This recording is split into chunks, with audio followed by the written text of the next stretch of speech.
Okay, here we go again. Look familiar? Yep, another snowstorm. I know, you're thinking, Joe, please, you're killing me with all the snowstorm analogies, the video blogs. I know, folks, but just work with me here, okay? I'm trying to draw an analogy, a parallel to today's video blog. But yeah, we're talking like, I don't know, maybe 2 days. Yeah, we're like 2 days away from March, and this is what we got. Only another 6, 7, 8 inches of snow, but it was like blizzard conditions. I'm walking out here for the first time today, not going in the office. Kids are absolutely crazy and insane in the house. As you know what that's all about. Little drift action there. Let's see what's going on here on the sidewalks and the steps. Here's the other cars, and yeah, the streets are slowly getting plowed, and there's the steps. And here we go again, all over again. Unbelievable. But the analogy to me is you got to deal with it, and stuff that you don't like to do, but here we are again. Come on back out, do the shoveling, do the routine. It used to be fun, not so much fun anymore.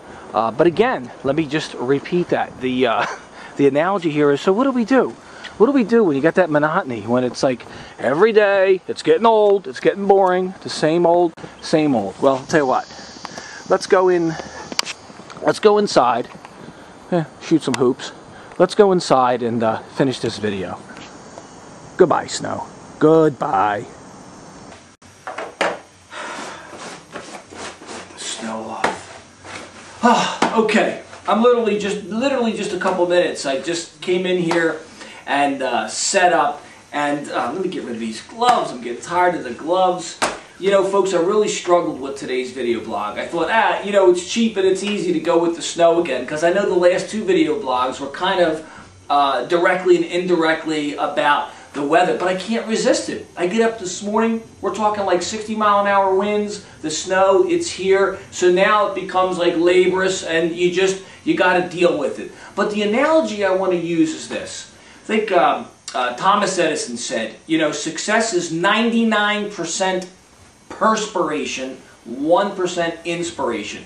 Or Seth Godin, I talked about him before, who wrote the book about the dip, which said, yeah, we get all excited about our work, we get all excited about an idea, we get all excited about something that we're going to do, but then when we get out there and we got to do it, we've been dreaming about it, it's like, whoa, this is tough work, I got to do this over and over and over again.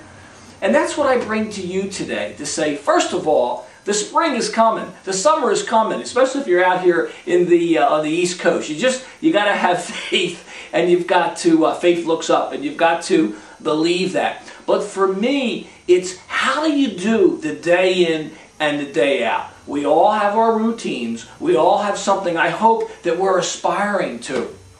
How do we do it? How do we protect ourselves from the elements? The way you do it is you do it in bites. And now that coming from me is like, yeah, right, Joe. Okay, I hear you, Mr. I got to keep working and trying to multitask. But it's true. The way you do it is you have to take breaks. You have to have something to look forward to. Maybe it's a trip. Maybe it's a dinner on the weekend. You got to do something outside of your routine, or you will go absolutely bonkers and crazy. But this is the difference between so many people.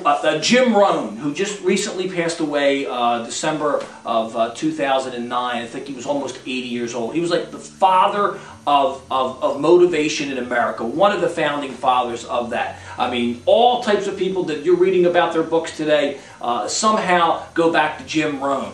And he said, you know, it's after it all, after all the hoopla, the grind, the day in and the day out, separates people who really want it, separates people who really know how to live, and you don't define your life by the things that you have or the amount of money that you have, but the enjoyment that you get out of doing it. But once you're in it, hey, it's not always what it looks like. You see these people that have these great jobs or these nice businesses, but you don't see the 24/7. You don't see the planning that goes on. You don't see what goes on when they're at home and they're by themselves and they're still thinking all the time. You know exactly what I'm talking about. But that gets old and it gets monotonous. So number one, keep the goal out in front of you. Remember why you're doing what you're doing. Number two, take a break whenever you can. Yeah, I could have went to work today. Would it really been prosperous? Probably not. Could I have been productive? Maybe got some paperwork done. But how productive is it to stay home with my family and my 3 kids who are all jacked up because of snow out there? But how much fun is that going to be? A lot. So, just remember that. Forgetting the snow, believing when I tell you that summer is coming, baby. Right around the corner. Before you know it, we'll be complaining about the humidity and the heat. But again, just you're doing your monotonous thing. It seems monotonous. You're doing your daily thing, if you will. Stay with it, but mix it up. Have something to look forward to at the end of the week. Have something to do, a break in the middle of the week. Have a larger range goal, whether it's a trip or something. You got to mix it up a little bit, but stay focused. Make it a great day. I promise, the summer is coming. It's coming! It is, isn't it? It is coming, isn't it? Okay.